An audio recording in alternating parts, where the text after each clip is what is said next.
When we last left our band of intrepid adventurers, their second assault against the force of goblinoid bandits infesting the hills near Goldenfields had begun. Pushing them back, their foes had been all but dealt with, and though a few painful blows had been taken, they had their enemies on the ropes until the door to the next hallway opened. Now, Angela faces off with a nearly Goliath-sized bugbear that looms over her like the sword of Damocles itself. There's little time to act and even less to think before this brute crashes upon them, so let us see how they react to finding a divinely infused warrior nearly a full torso taller than the largest of them. The moment stretches out, seeming more like a month than a breath, but the bubble of tension pops as the monstrous bugbear's vicious Morningstar slams into Angie's side, catching her off guard as she tried and failed to turn her shield toward the new threat. The best available, though freshly reformed, surge forward without hesitation in aid of their companion. Velatha lets out a melodic war cry and lunges forward, needling the bugbear behind Angela with her rapier, pulling his attention away from the fighter, while Tobias sends out yet another bout of magic missiles. The impact makes gruesome dents in the goblinoid's torso, and he only manages to croak out a final prayer in Goblin before he collapses in a heap. Angie sighs with fatigue, but also relief. Her companions truly have her back, and in the heat of battle, there is no better gift to be given. Bracing as the bugbear pulls his Morningstar from her side with the screech of metal, she sucks in a harsh breath through her teeth. She needed the momentum she felt earlier in the first fight, the drive, the focus, the wind. Imitair's tooth felt her breath and begins to exhale as she inhales, a low breeze kicking up around her as she darts forwards, ignoring the pain in her side. The oversized opponent raises his shield, but she feints away, her blade slashing up the side of his arm and flying forward still, tracing a shallow scratch along his chest as Angela's feet leave the ground for a moment. Before gravity claims her yet again, and she drives the momentum down into the blade through his abdomen. The beastman roars in searing pain, and seeing her opportunity, Velatha dashes forward. Shoulder to shoulder with Angie, she lunges and matches her companion's thrust, sending a second blade through his stomach. With a sneer, Bethaniel shifts his palms, and a dark bell tolls, a grim curtain blurring the beast's vision. Blood bursts from the monster's aching wounds and turns black. The injuries were deep, possibly mortal. He knew it, they knew it. Yet no fear shone in his eyes, just a grim acceptance of reality. With a snarl, he hurls his weapons at the pair of warrior women, the Morningstar and shield serving enough to knock them backward. As they right themselves, they glimpse him lurching around the corner, a glass flask upended against his lips. He'd fight them on his turf. The party swiftly gives chase, but Tobias is too slow to keep line of sight, and the swordswomen too slow to keep him at arm's length. Angela, who had taken the lead, slows her steps in realization as she sees the beast reach out for a lever hidden among the cobwebs. His other hand holds some twisted manner of rosary, leather instead of fine chain and barbs instead of beads, and as they lock eyes she can see from the defiant stare what is coming. Through a toothy grin he croaks, "In vos ultigeth." Then he slams the lever down. The walls open up and a dozen whirling blades descend and fly toward the party. Flesh is parted and armor dented as the best available is caught amidst a hurricane of lethal blows. Bethaniel's scale mail shrieks as he takes a deep gash in his side. Velatha blocks a blow with her arms, leaving them slashed and trembling, and Tobias very nearly loses both ears, but hops backwards just fast enough to take a surface-level cut across his chest. Angela, for her part, had finally learned to duck, sliding under the sweeping blades with her shield overhead, the impact pushing her down as they slam into her guard from above. Only a brief moment passes before she springs up yet again, rushing forward to put an end to the bugbear, only to find him worse off than anyone. Deep gashes marring his brutish form, and a disturbingly serene grin on his lips. Though none in the party spoke Goblin, the beastman's final words rang true. "I die on my terms," was his declaration, and so he did. In his grasp is an icon of Erythnul, or it was, as it turns to dust in his palms, gone without a trace in the span of a few seconds. It seems his faith was not so misplaced after all. Angie will be a little upset that she didn't get that. Wow. That kill. Since he had a health potion, does he have any left? You rummage through his body and you find the remains of 3 broken flasks. However, Oh, that sucks. one of them was broken in such a way that you were actually able to salvage the liquid in the bottom of the flask and turn it into a functional healing potion by pouring it into one of your own empty vials. Yay! I got a health potion back. Much needed. In addition, you find there is in his pack a folded length of finely woven spider silk with a symbol of a Grim Reaper-like specter on the front of it. A Ooh. tapestry of Erythnul. Oh, okay. The door creaks open softly, and you are able to peer inside, seeing that there are several items of interest. Despite the foul graffiti that vandalizes the walls, parts of the fresco paintings depicting the activities of centuries-dead dwarven warriors are still visible. The vandalism, unfortunately, is in Goblin, and thus illegible to you. But what is not illegible is the pair of large crates sitting next to a pair of large beds that have been stuffed with fine straw and seem to be dry. The party carefully moves into the room ahead of them, clearing the area of threats. With none in sight, they give a brief search, discovering 2 healing potions, a not insignificant amount of coinage, and an obsidian longsword that appears to be quite valuable as an art piece. Ever the curious sort, Tobias wastes little time in setting about ritual preparations, eager to identify what precisely the grim banner could be hiding, and Bethaniel follows suit, seeking to sense magic in the obsidian blade as well. Tobias, finish Yes? casting Identify, and you are both pleased and surprised at the same time. You are able to identify one of the functions of the object, but you're sure that there are more secrets that this item has left to reveal. Go on. This particular magical item is a wondrous item called the Reaper's Call. The bearer of this banner may display it on a handheld flag or back pole. If attuned to this magical battle standard, the bearer gains 1 hit point every time a creature within 60 feet gains the dying condition. This may not cause the bearer to gain more hit points than their hit point maximum. Okay, interesting. Bethaniel, you finish the casting of your Detect Magic spell shortly afterwards, and are able to verify that the Obsidian Longsword is indeed just an art object, and not magical. It's a dead. Securing the area, the party makes use of the luxurious beds to rest. Luxurious at least in comparison to the cold stone floor, if nothing else. Taking time, they recuperate and prepare to delve ever deeper into the dungeon beyond, but the sight of the next door raises some amount of concern. Right, so what can we tell about this particular door? Well, someone has taken what was once a perfectly functional longsword and slid it through the handle on the door and then pounded it so that it couldn't be pried off easily. So you will have to actually pry the metal. Alright, here goes nothing. I guess we dislodged the sword. All right. Everybody else in the party is standing at the back of the room like, what's this wee shit? Tobias definitely got put as many people as he could between him and that thing. Okay, I guess I carefully step into the corridor, looking very suspiciously at everything. The dust whirls around your boots as you move across the stone floor. It does not seem that this dust has been disturbed in quite some time. That's not making me feel any better about this. As you step in the center of the room, there is a clank of mechanisms whirring to life. Oh god. But nothing happens. Huh. It seems that whatever this was either too old or had already been triggered in the past.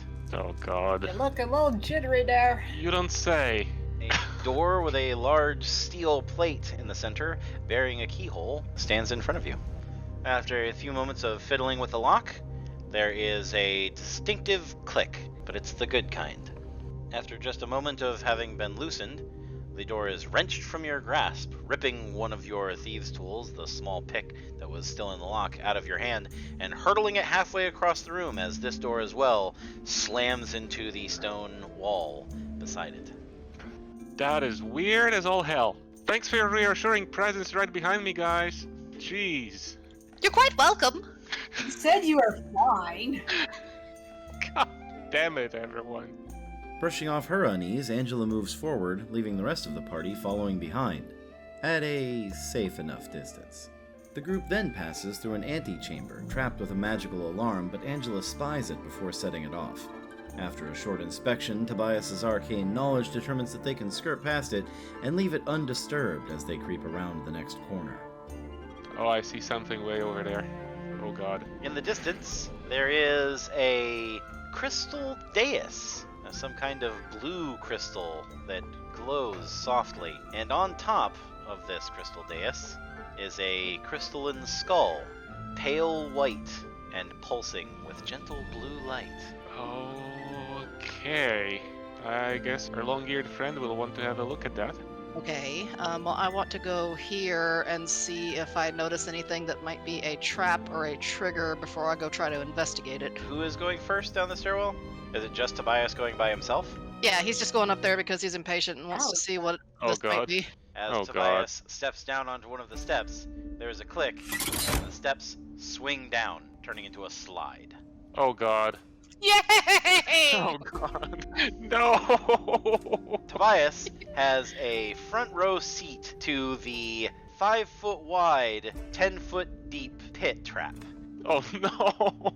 Are there spikes in it? And sees the glowing tips of brass spears tipping out of it. Oh god, no. Tobias is able to put his little bunny feet beneath him and spring over the pit. Angela, being considerably heavier than an unarmored bunny, slides down the slope rapidly, metal screeching against the stone as she swiftly approaches the pit. Her hands scramble to find a handhold, but nothing offers itself, and in the blink of an eye, she shoots down into the pit, a sickening crunch indicating her armor has been pierced. The party's exclamations of worry and surprise are quickly silenced as she sees the trap door slide shut above her, the thoom of the stone lid clamping shut, sounding all too final in her ears. The adrenaline pulsed in her veins as she lay motionless and in pain. Slowly assessing her circumstances, she lay on her back, perched upon the very spears that had impaled her. Luckily, her shield, which had taken quite a beating already, managed to save her from total impalement, interposed between herself and the sharpened metal tips that might spell death. Still, they had pierced her through the shield and through her armor. She shuddered to think how much deeper they might have plunged were she unguarded. With a grunt of pained effort, she pushes herself off of the spears, leaving her shield behind as leverage to push against. The wall itself was slippery, and in this darkness she couldn't see a thing. Her torch had gone out in her mad scramble, it seemed. Her eyes caught the small lights of embers scattered upon the floor, fading rapidly. Getting herself to her feet, she carefully feels out the remaining spears around her, making sure not to stab herself further as she drops the few inches to the bottom of the trap, her boots making a wet thud on the damp but relatively even ground. A hand moved to her hip where her flint could catch spark to light the oil-soaked rags that made up the wick of her torch, but soon flung out her arms to balance herself as her feet slid across the floor slightly. Making contact with the wall, she found no traction, her hands sliding as well, and she barely maintained her stance through a bout of wobbles, like a newborn calf walking on ice. It was, however, a stroke of fortune in the end, as Angela felt a chill run down her spine. Bringing a hand near her face, she smelled it distinctly. Oil. Burning oil. How close she'd been to striking a spark and setting herself ablaze turned her stomach in knots, but she tried her best to put it out of her mind as she redoubled her resolve to escape this demented trap. She could hear her companions arguing above her, but the speech was so muffled that it was impossible to make out. Feeling around the walls, she traced her palm over more oily stones, but eventually came upon a set of exposed gears, which snagged the leather of her gauntlet for a moment. She hastily tore her arm back, fearing the loss of a finger in the mechanical jaws, but found it was little more than a snag. Her timing, however, was fortunate, as moments later she heard those self-same gears begin to turn and churn, and the sound that had filled her heart with dread prior now gave her the utmost relief. Stone grinding against stone, the trap door above her pulling back yet again, and light gracing her muddied face once more.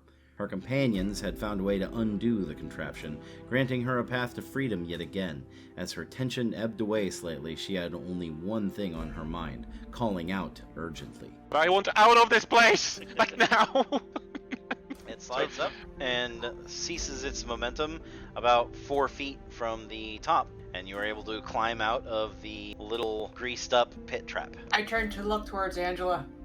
Ew. Where have you been? I'm not sure I want to know that myself. Relieved to have retrieved their companion, though undoubtedly not nearly as relieved as Angela was to have been retrieved, Valantha and Bethaniel rushed to the fighter's side, offering healing prayers and words to undo the damage of the devious trap.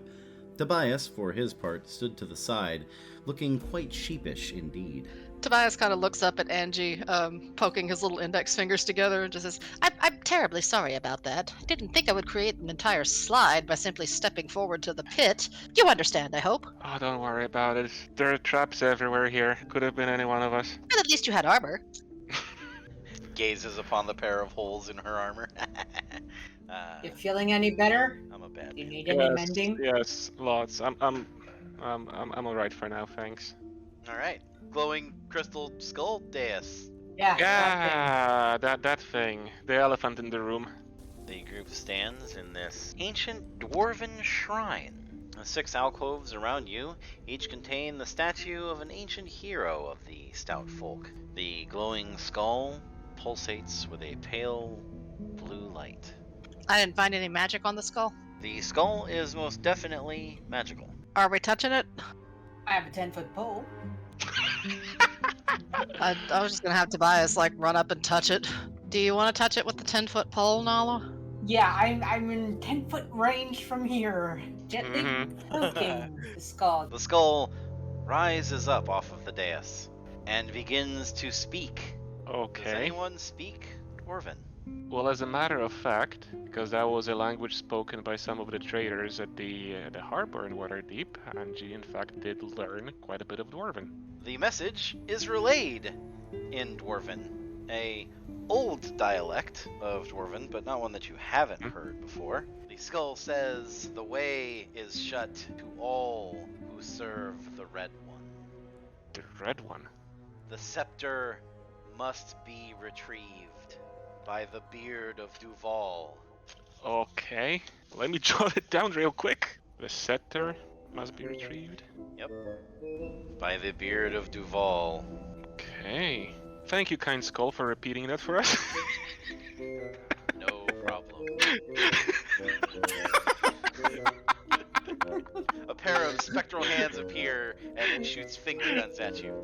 I got you.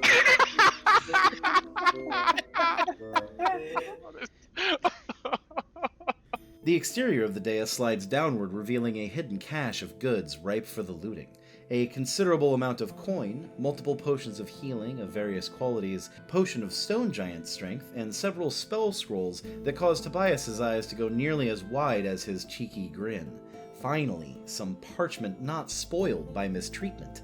Beneath the mound of treasure, 2 final objects remain. One is a hefty battle axe with a pair of beaked blades, each ornately engraved with the symbol of a dragon's head, breathing out a crackle of lightning. The other is much more strange in nature. At first it appears to be a broad milky white bowl, but on closer inspection it is revealed to be a buckler that gleams faintly yellow in the torchlight. It is crafted of a strange substance that feels much softer and lighter than steel, but despite that, attempts to scratch its surface fail, and it takes blows without so much as receiving a single nick. That is fancy. What is that? A weightless shield? Yeah, that is fascinating. I can totally identify that for you if you give me 10 minutes. Absolutely. It is the Skybow Shield. This +1 shield is made of Skybow Amber, a rare material gathered only from the integral trees of the elemental plane of air. The shield has no weight and becomes slightly buoyant in the heat, becoming like a luminous pearl. When the shield is being worn, it reduces the fall rate of the wearer to 60 feet per round and negates any falling damage they might take. When falling, they may also opt to land on their feet. Wow. Yeah, I think you might need that given your experience in here so far. Yeah, tell me about it. Yeah. Did you want to identify the battle axe as well? That'll be another ritual cast, please, sir. Bolt Flame's Battle Axe. Bolt Flame's Battle Axe is a +1 battle axe. Upon critically hitting, it deals 1d10 lightning damage to anyone within 10 feet of the target. So I take it you guys are grabbing that stuff and then hightailing it out? That would be correct. Oh, Alright. and is there anything else more to find in the room? Doesn't seem like it. However, as you go to leave, the skull shimmers and changes, its form condensing down into a crystal rod with a small gemstone at the tip. Let's ritual cast identify. This wand has 7 charges. While holding it, you can use an action to expend one of its charges to cast the web spell. That's a hell of a CC spell, though. I would imagine, in one round, if the Lafa was using that, she could basically cast web on a group of enemies, and Tobias could set them on fire within one round. Valata kind of looked at the wand. She examined it for a second, and then she just nodded her head with a happy smile. Nice.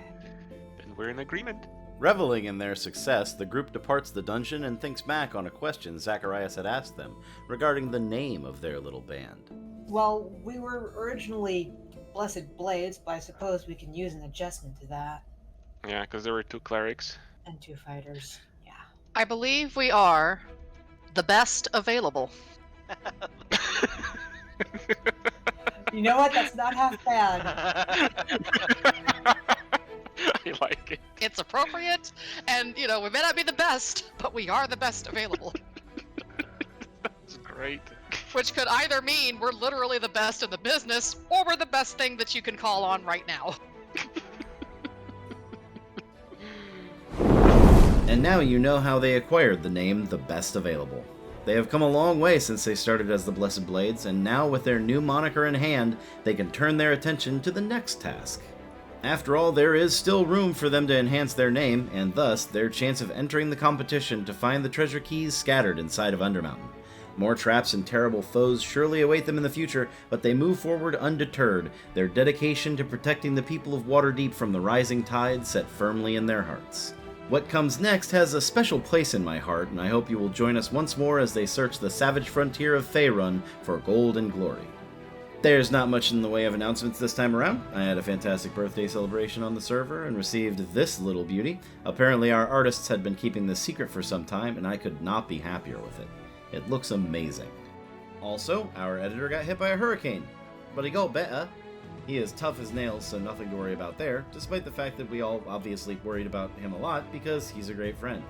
And with that bit of news, let us see the list of my personal heroes, the people who support us in creating these videos for you. In the power tier, we have David, Denny, Doodle Poodle, Jay Jones, and William Smith. In the planar tier, we have All Is Fiction, CJ, Darth Cavalier, Joshua Williams again, Ice Dragon, Natalie Fawcett, PP and TT807, and Sparkle Lord the Fabulous. In the adventurer tier, we have @Breeze_Bender, Alex, Bastion Falconwrath, Ice Commander, John R300, Justin, Katie, Mystics, Nevea Nezes, Rosilla Streaming Network, Shadowmencer, and Sneaky GI. In the quest giver tier, we have Bird or the Cage, Drew Tucker, Kyla, Robert Mischief, Slathar Silcom, and V. And in the townsfolk tier, we have Biz Adrian, Matus, Night Archer, Okada, Scott Stedman, Sergeant Humpty, Shugenja, Spirit Radio, and Tom Brazeau. As always, this could not have been done without our fantastic players, and of course, the creative team, Doodle Poodle, Nala Fontaine, Shadow Wolf, Scorpius187, MC_Cheshire, Thriving Inferno, and the Forever DM. Me. I am thrilled that you were able to join our party, and I'll see you in the next one. Good night, all.